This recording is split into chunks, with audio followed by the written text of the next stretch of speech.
জয় জগন্নাথ। নমস্কার দর্শক বন্ধুরা, আজকের এই ভিডিও থেকে আপনারা দেখবেন 2026 সালে শ্রী জগন্নাথ দেবের স্নানযাত্রার পূর্ণাঙ্গ সময়সূচি। স্নানযাত্রাকেই বলা হয় দেব স্নান পূর্ণিমা। এটি 2026 সালে কবে পড়েছে, রথযাত্রা উল্টো রথযাত্রা কবে পড়েছে, স্নানযাত্রা বা স্নান পূর্ণিমার দিন গঙ্গা স্নান ও শ্রী সত্যনারায়ণ পূজার শুভ সময় কখন থাকবে, বিস্তারিত দেখুন আজকের এ পর্বে। মূল আলোচনায় প্রবেশের আগে সিংহরায় ডোরবেল সনাতনী বার্তার নতুন আরও একটি পর্বে সকল দর্শক বন্ধুকে স্বাগত জানায়। সনাতন ধর্মে মহাপ্রভু জগন্নাথ দেবের স্নানযাত্রা একটি অত্যন্ত গুরুত্বপূর্ণ এবং পবিত্র উৎসব। প্রতি বছর জ্যৈষ্ঠ মাসের পূর্ণিমা তিথিতে পুরী শ্রীক্ষেত্রে এই অলৌকিক স্নান উৎসবের আয়োজন করা হয়। মনে করা হয় এই দিনটি আসলে ভগবান জগন্নাথ দেবের প্রকাশ দিবস বা পূর্ণ আবির্ভাব তিথি। 2026 সালে স্নান পূর্ণিমা ইংরাজির 29শে জুন, বাংলার 14ই আষাঢ় সোমবার 1433 বঙ্গাব্দে পড়েছে। এবছর স্নান পূর্ণিমা আষাঢ় মাসে পড়ার কারণ জ্যৈষ্ঠ মাস এবছর অধিক মাস বা মল মাস ছিল। পূর্ণিমা তিথি শুরু হবে 28শে জুন রাত 2:46। পূর্ণিমা তিথি সমাপ্ত হবে 29শে জুন ভোর 4:46। এমতো অবস্থায় 29শে জুন স্নান পূর্ণিমা বা স্নানযাত্রার ব্রত উপবাস, পূর্ণিমার নিশি পালন সবকিছুই পালন করতে হবে। এই দিন গঙ্গা স্নানের শুভ সময় থাকবে 29শে জুন ভোর 4:58 থেকে সকাল 6:30 মধ্যে।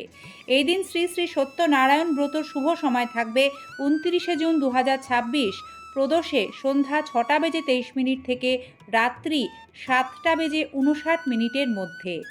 2026 সালে রথযাত্রা মহোৎসব 16ই জুলাই পড়েছে। উল্টো রথযাত্রা 24শে জুলাই পালিত হবে। এবার আমরা দেখে নেব স্নান পূর্ণিমা বা স্নানযাত্রার দিন গৃহস্থের কল্যাণে কোন কোন নিয়মগুলি পালন করলে শুভ ফল লাভ করবেন। স্নানযাত্রা বা দেবস্নান পূর্ণিমায় মূলত কি করা হয়? স্নান পূর্ণিমার দিন সকাল থেকেই পুরীর মন্দিরে এক দিব্য পরিবেশের সৃষ্টি হয়। গর্ভগৃহ থেকে রত্নবেদী ছেড়ে প্রভু জগন্নাথ, বলভদ্র এবং দেবী সুভদ্রাকে ধীর পায়ে শোভাযাত্রা করে নিয়ে আসা হয় বাইরে স্নান বেদিতে। এই বিশেষ শোভাযাত্রাকে বলা হয় পহণ্ডি বিজয়। স্নান বেদিতে দেবতাদের নিয়ে আসার পর শুরু হয় মূল স্নান পর্ব। পুরীর মন্দিরের ভেতরে থাকা সোনা কুয়া বা সোনার কুয়ো থেকে পবিত্র জল তোলা হয়। বৈদিক মন্ত্রোচ্চারণের মাধ্যমে সেই জলে চন্দন, কর্পূর, জাফরান এবং বিভিন্ন সুগন্ধি ভেষজ মেশানো হয়। এরপর মোট 108টি তামার কলস দিয়ে 3 দেবদেবীকে স্নান করানো হয়। শাস্ত্রমতে প্রভু জগন্নাথকে 35টি কলস, প্রভু বলভদ্রকে 33টি কলস, দেবী সুভদ্রাকে 22টি কলস এবং সুদর্শন চক্রকে 18টি কলস জল দিয়ে স্নান করানোর নিয়ম রয়েছে।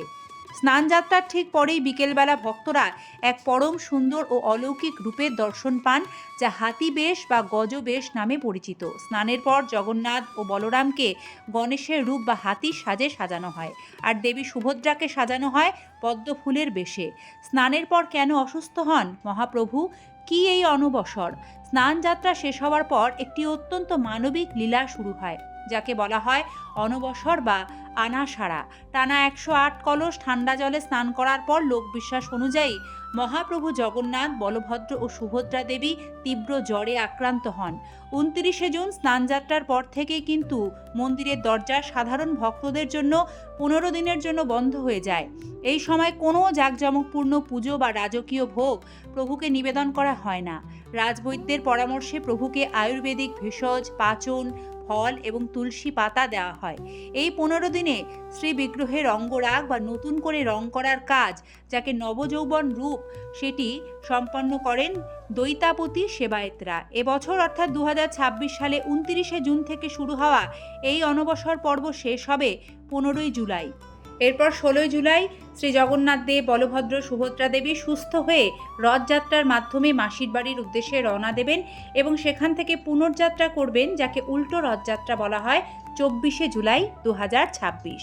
দেখে নিন কোন কাজের মাধ্যমে এই স্নান পূর্ণিমা বা স্নানযাত্রার মাধ্যমে উপকৃত হওয়া যেতে পারে, মিলবে প্রভু শ্রী জগন্নাথ দেবের কৃপা। সর্বপ্রথম এই দিন গঙ্গা স্নান করতে হয়, তারপর শুদ্ধ বস্ত্র পরিধান করবেন। জগন্নাথ দেব, বলভদ্র ও সুভদ্রা দেবীর মূর্তিকে স্নানাভিষেক করানো নিয়ম। গঙ্গা জল, কাঁচা দুধ, চন্দন, আতর একত্রে মিশিয়ে স্নান করাতে হবে। যদি সম্ভব হয় 108টি তুলসী পাতা শ্রী জগন্নাথ দেবের শ্রীচরণে অর্পণ করবেন। 108টি সম্ভব না হলে 28টি তুলসী পাতাও অর্পণ অর্পণ করলে শুভ ফল লাভ করবেন। শ্রী বলভদ্রের চরণেও তুলসী পাতা অর্পণ করা যাবে, কিন্তু সুভদ্রা দেবীর চরণে পুষ্প অর্পণ করবেন। এই দিন জগন্নাথ, বলরাম ও সুভদ্রার বিগ্রহের সামনে একটি করে গোলাপ অর্পণ করুন। জগন্নাথ, বলভদ্র ও সুভদ্রা দেবীর বিগ্রহে 5 রকম গোটা ফল প্রদান করুন। যে কোনো একজন দুস্থ ব্যক্তি ও ব্রাহ্মণকে সাধ্যমতো দান ধ্যান করুন। নাম সংকীর্তন করুন।